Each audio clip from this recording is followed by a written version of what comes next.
नमो बुद्धाय, जय भीम साथियों। मैं शकुन बौद्ध गाजियाबाद से और आज मैं जो बात करने आई हूँ आज ही के दिन पे, क्योंकि आप जानते हैं कि मैं बाबा साहेब के जीवन संघर्ष से रिलेटेड कुछ मुख्य घटनाएं लाने की कोशिश कर रही हूँ। तो आज का दिन जो कि बहुजन समाज काले दिवस के रूप में इस दिन को मनाता है, तो आज मैं इसी दिन पर बात करूंगी, यानी कि 24 सितंबर 1932 की ये घटना है जिस दिन पूना पैक्ट हुआ था। और पूना पैक्ट क्यों हुआ था इसके बारे में आज मैं आपके सामने चर्चा करूंगी। और अगर आप चाहते हैं कि ये जानकारी आप तक पहुंचे तो इस वीडियो को आखिर तक देखें और शेयर भी करें। तो मैं बताना चाहूंगी कि ये पूना पैक्ट आखिर हुआ क्यों था, पहले इसका कारण हमको जानना है। तो जब दूसरी गोलमेज सम्मेलन हुई थी 7 सितंबर से वो शुरू हुई, और दूसरी गोलमेज सम्मेलन जो हुई उसमें ये सभी जो लोग थे भारत के वो भी वहां पर शामिल हुए। और बाबा साहेब, क्योंकि ये लंदन में दूसरी कॉन्फ्रेंस 3 कॉन्फ्रेंस हुई थी और ये दूसरी कॉन्फ्रेंस का रिजल्ट था कम्युनल अवार्ड। क्योंकि बाबा साहेब जब वहां गए थे तो गांधी जी ने बहुत कोशिश की थी, मदन मोहन मालवीय ने बहुत कोशिश की थी कि वो जो अछूतों का प्रतिनिधित्व या उनका मसीहा वहां बनकर गए थे कि वो साबित कर सकें कि वही अछूतों का भी प्रतिनिधित्व करते हैं, लेकिन वो वहां साबित नहीं कर पाए, क्योंकि बाबा साहेब ने विद प्रूफ सारे सबूतों के साथ उन लोगों के सामने ये रखा था कि जो एक बहुत बड़ा जो तबका है भारत का, यानी कि SC ST OBC, उनका प्रतिनिधित्व डॉक्टर बाबा साहेब अम्बेडकर और श्रीनिवासन भी उनके साथ गए थे। लेकिन जब वो वहां गए थे तो जब पता चला कि गांधी इस तरह की कोशिश कर रहे हैं, तो बहुत सारे लोग स्वामी अच्युतानंद जी और बहुत सारे लोगों ने वहां पर तार भेजे और तार में यही लिखा कि डॉक्टर अम्बेडकर ही हमारे प्रतिनिधित्व कर रहे हैं, यानी कि वही हमारे मसीहा हैं। ये बाबा साहेब ने जब बताया कि कितना अत्याचार, कितना शोषण, कितने अधिकारों से, हर अधिकार से उनको वंचित रखा गया एक बहुजन समाज।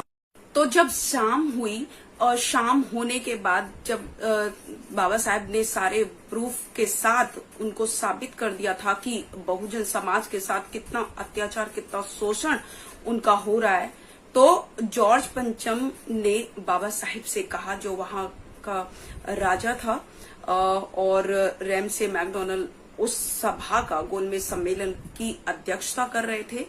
तो जॉर्ज पंचम थर-थर कांप रहे थे जब बाबा साहेब बता रहे थे। तो उन्होंने पूछा कि डॉक्टर अम्बेडकर, जो आपने जो बताया है कि इस तरीके से आपके समाज के साथ इतना शोषण होता है, क्या वो सच है? तब बाबा साहेब ने उनसे एक ही बात कही थी कि आप तो ये सुनकर कांप रहे हो, मेरा समाज तो इस अत्याचार को सदियों से भोग रहा है। ये कहकर वो गोलमेज सम्मेलन समाप्त हो गई 1 दिसंबर में। लेकिन ये 1931 की बात है।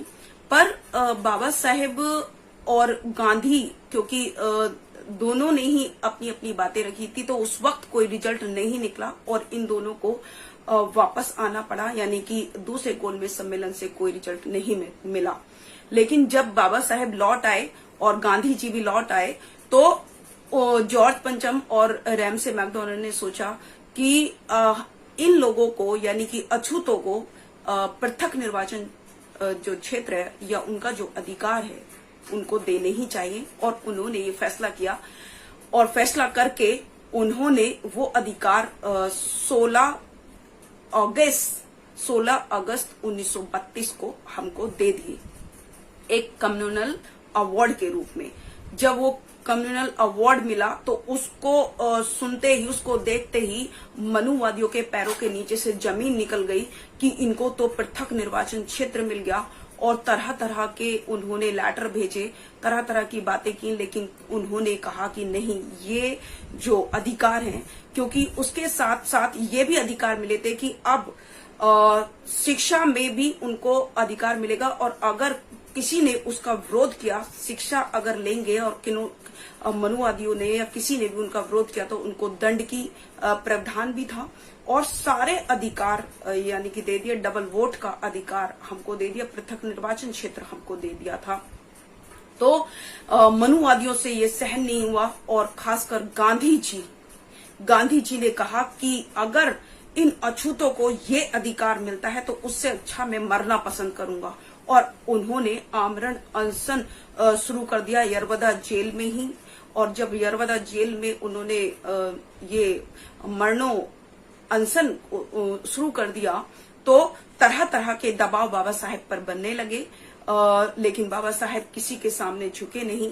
और क्योंकि वो कहते थे कि अगर एक बहुत बड़े तबके को इतने अधिकारों से वंचित रखा गया, उसके लिए मैं कोई भी कीमत चुकाने के लिए तैयार हूं। और बाबा साहेब ने वो कीमत चुकाई, यहाँ तक कि अपने 4 बच्चों को उन्होंने कुर्बान कर दिया बहुजन समाज को अधिकार दिलाने के लिए। बहुत मुश्किल से उनको ये तमाम अधिकार मिले थे, और उनको वो किसी भी हालत में छोड़ना नहीं चाहते थे। सभी लोगों ने उनको तरह तरह के पहले लालच दिए, लेकिन बाबा साहेब क्योंकि बहुत स्वाभिमानी थे, वो किसी भी लालच या किसी भी, फिर उनको धमकियां मिलने लगी तो वो उन धमकियों से भी नहीं डरे।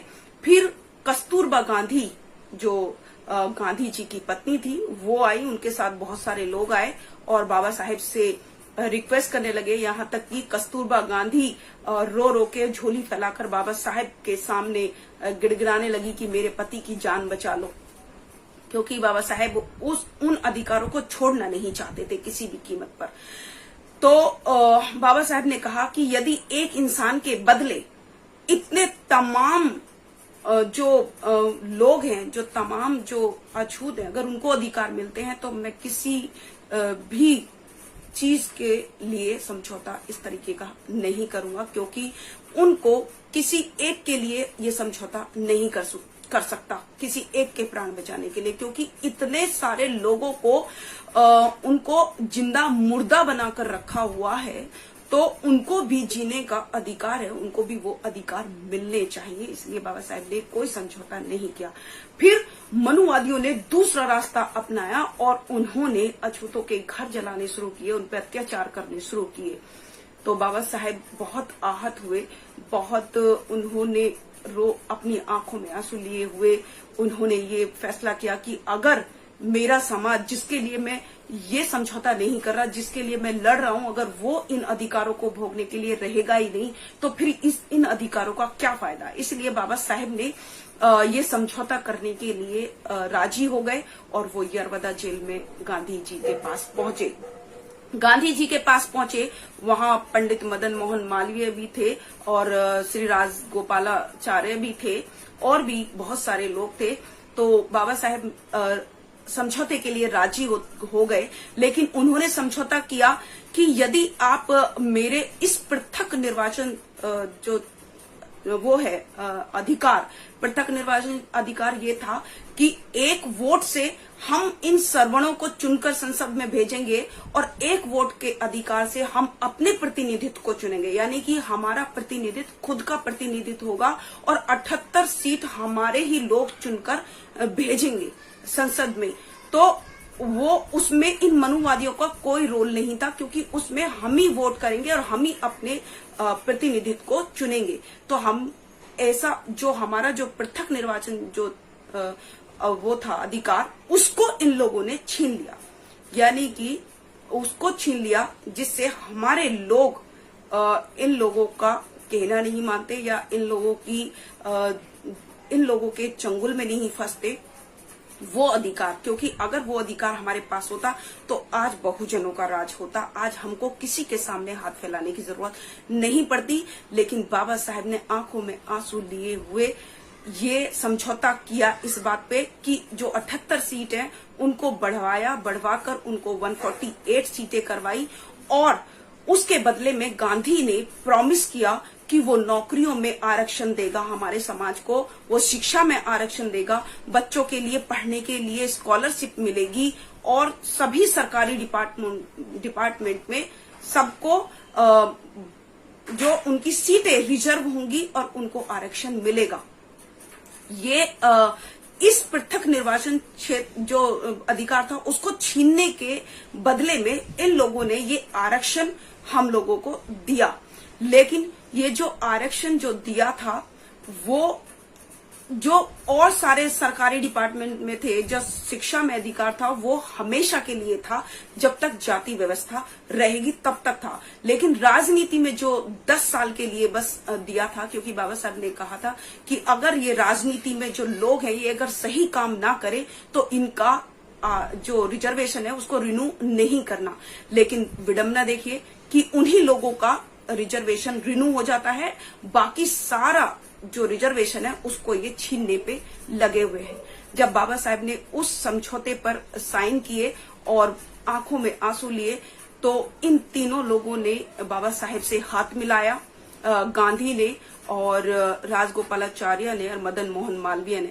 लेकिन जैसे ही बाबा साहब बाहर आए, साइन करके आंखों में आंसू लिए हुए वो बाहर आए, तो उन्होंने अपने हाथों को शुद्ध करने के लिए गौमूत्र से यानी कि गाय के पेशाब से अपने हाथों को धोया।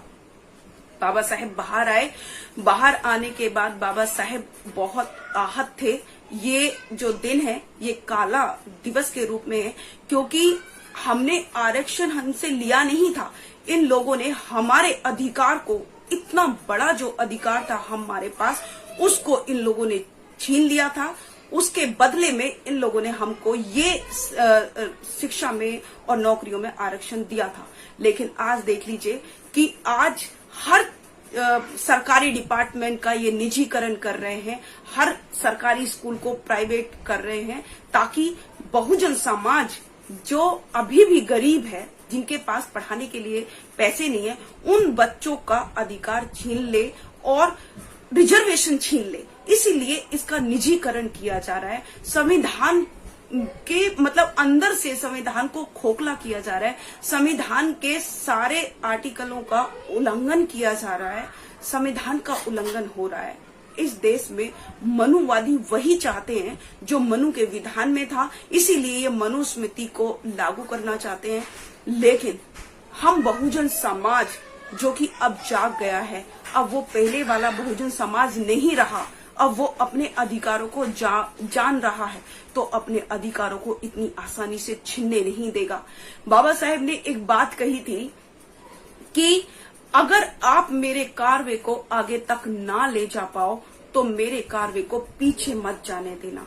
लेकिन बहुजन समाज से मैं अपील करना चाहती हूँ कि इन मनुवादियों के चंगुल में ना आए, इनके जालसाजी में ना आए, अपने अधिकारों को जाने। क्योंकि अगर आप अपने अधिकारों को जानते हैं, अगर इनके चंगुल से बाहर निकलते हैं, तो आप इस समाज के लिए, इस देश के लिए कुछ कर पाएंगे, तो ही ये समाज आगे बढ़ पाएगा।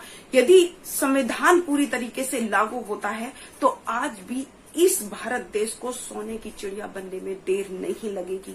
तो जो राजनीति में जो लोग हैं वो जाने, क्योंकि कुर्सी सब कुछ नहीं होती, कुर्सी एक ना एक दिन छूटेगी हाथ से। इसलिए कुछ ऐसा कीजिए जिससे कि आपका समाज, आपके आने वाली पीढ़ी आगे बढ़े। तो ये जो आज का दिन है ये काले दिवस के रूप में हम लोग मनाते हैं। ये बहुत ही एक ऐसा दिन है जिसने बाबा साहेब को रुलाया था, जिसने बाबा साहेब को इतना मजबूर कर दिया था कि उनको इस समझौते पर साइन करना पड़ा। तो इस बात को सभी लोग जाने। और आज की मैं बात को यही समाप्त करती हूँ और अगली डेट के साथ फिर से आपके सामने उपस्थित होंगी। तब तक के लिए मैं शकुन बौद्ध अपनी वाणी को विराम देते हुए आप सभी को गर्व से नमो बुद्धाय, जय भीम, जय भारत, जय संविधान। सब्सक्राइब करें आपके अपने चैनल समता आवाज टीवी को, बेल आइकन दबाना ना भूलें सबसे पहले हमारी वीडियो देखने के लिए।